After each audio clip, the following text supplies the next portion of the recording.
3 hours. 3 hours was all Thomas Edison had to gather his associates and family over to watch his first light bulb light up before the filament went out. The faces of everyone lit up as Edison finally hurdled over the struggles he'd been facing for the past few years. He was praised as a hero. However, exactly 20 years earlier, the young Edison sat in the caboose of a train, hovering over his Bunsen burner, running an experiment while on break from being a newsboy. As he stared at his chemicals reacting, the train lurched forward, throwing the Bunsen burner into the air, causing everything to come crashing back down. Flames quickly began to grow, and within seconds, the whole car was on fire. To put it simply, Edison promptly moved on from his job at the train. Looking at the Edison that created the light bulb and the Edison that burnt off a train's caboose, it seemed like comparing two different people, two separate stories. However, many inventors, creators, and entrepreneurs like Edison find their lives and stories running down two different tracks: success and failure. Typically, these two tracks end with differing results. Success ending in only the temporary attention we get after making it, and failure being a stop sign telling you you can't go forward. Throughout his life, Edison was hurtling down both these tracks. As Edison puts it, many of life's failures are people who did not realize how close they were to success when they gave up. If this is the case, then why do nearly 50% of startups and 75% of venture-backed startups today fail within the first 2 years, never to be started again? In many cases, Edison's life didn't take this two-track approach to success and failure, and I have found this to be true for many of my peers and professors here at Stanford. This unrelenting pursuit of innovation in the air around us has given us much perspective on the role failure plays in all of our lives. The pursuit of utilizing failure, demonstrated by Edison and other makers, entrepreneurs, and even fairy tale heroes, is not something that seems like a natural thing to accept, but can be viewed as stepping stones to our greatest successes. Failure, the thing we're taught to distance ourselves from, has to be one of the most overlooked parts of the maker's journey. So what is the maker's journey, you might ask? Well, in many ways, we can map how a hero's journey can be overlaid onto our lives as makers to highlight how critical failure is to our stories. The hero's journey construct was first developed by Joseph Campbell in his book, The Hero with a Thousand Faces. He described that many of the stories of heroes, told all the way from best-selling books to little-known tribal tales, all follow a similar cycle of a hero's development, as you can see here. In many ways, our journey as makers and entrepreneurs can fall in line with the same progression in story making, helping us have a clear path of pursuit for our ideas, and highlighting important aspects of our journey that we should reflect on more.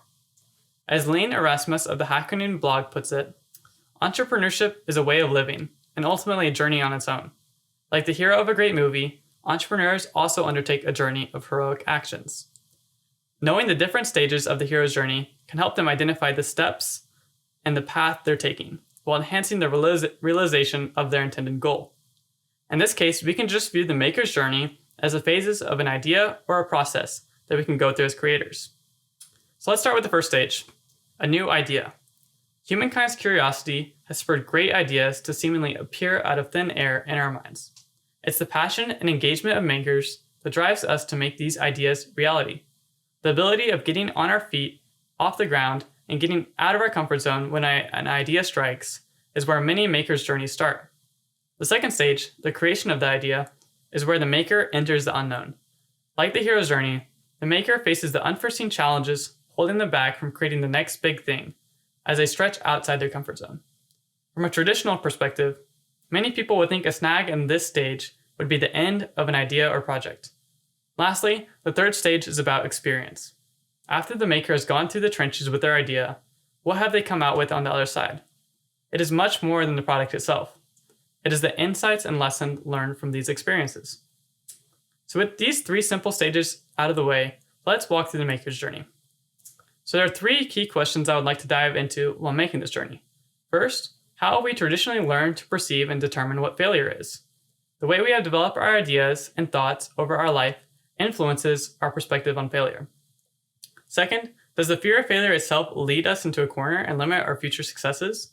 And third, how does loss ultimately contribute to long-term learning and growth?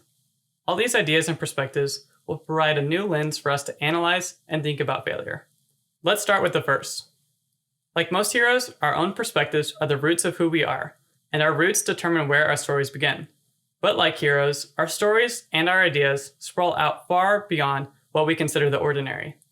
The ordinary, in terms of failure, is the patterns that we develop for recognizing and treating failure form at the beginning of our lives. This is formed through operant conditioning, the principle that cognizant beings shape the behavior based on a reward and a punishment system. By shaping our actions around such system, we begin to do anything in our power to avoid an unfavorable situation. Close your eyes and think back to the first time you rode a bike. What do you remember most? Watching your parents ride their bikes? Your first time without training wheels and probably crashing? Or your first solo ride down the street?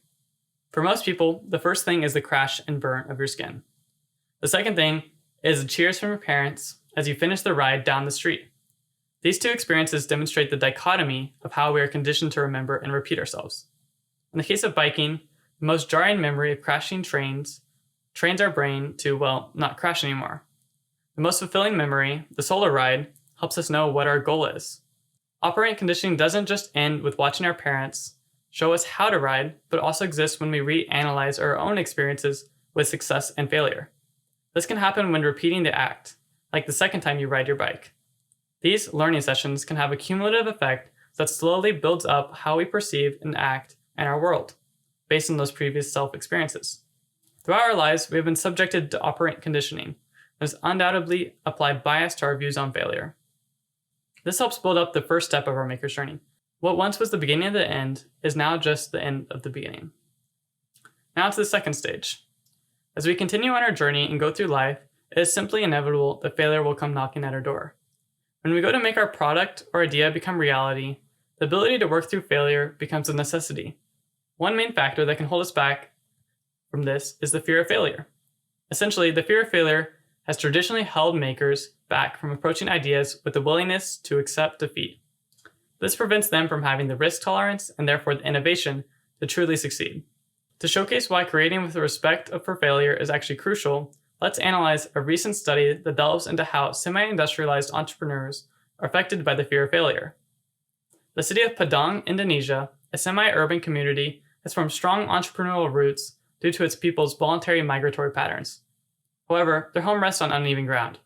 Over the past decade, the amount and intensity of earthquakes and volcanic activity has deemed Padang to be inside a ring of fire. This phenomenon has been observed to be due to the inhabitation of people and arguably shaped entrepreneurial behavior. With the perfect composition of local entrepreneurial culture and the unstoppable forces of nature countering each other, this community demonstrates a perfect sample of businesses developing with the fear of failure in mind.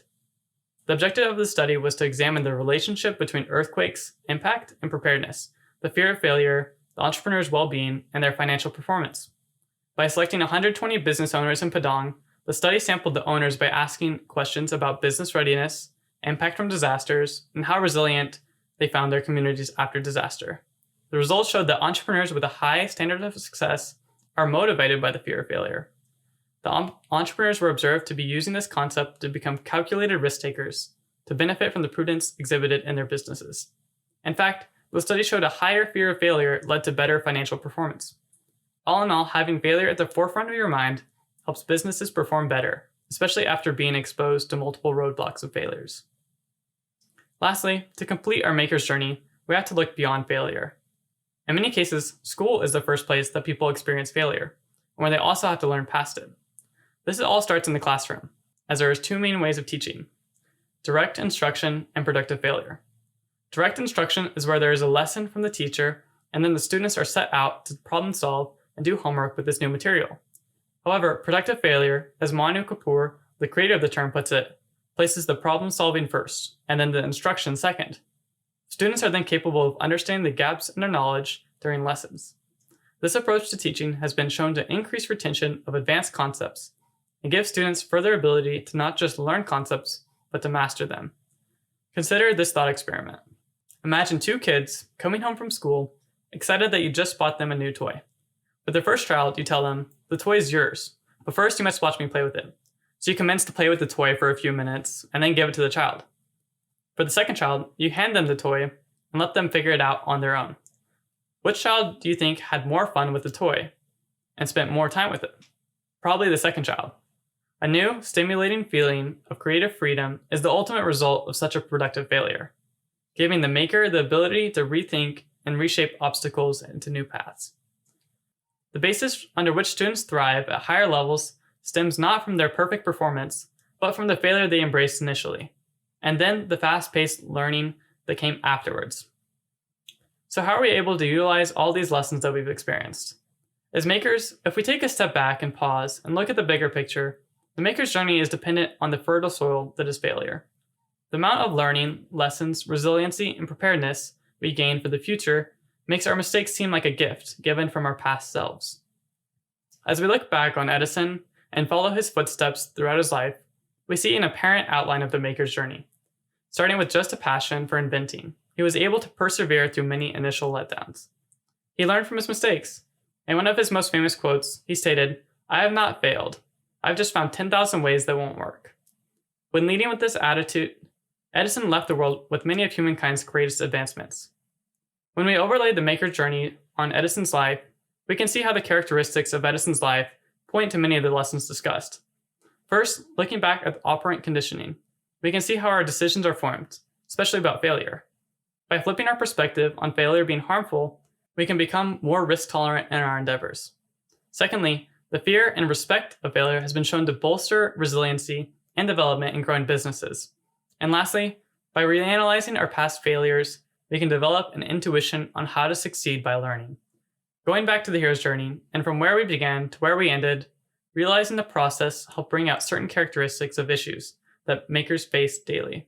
By spending time reframing our intuition behind these processes, especially failure, it becomes much more apparent that failure happens for a reason and becomes an integral part in this journey.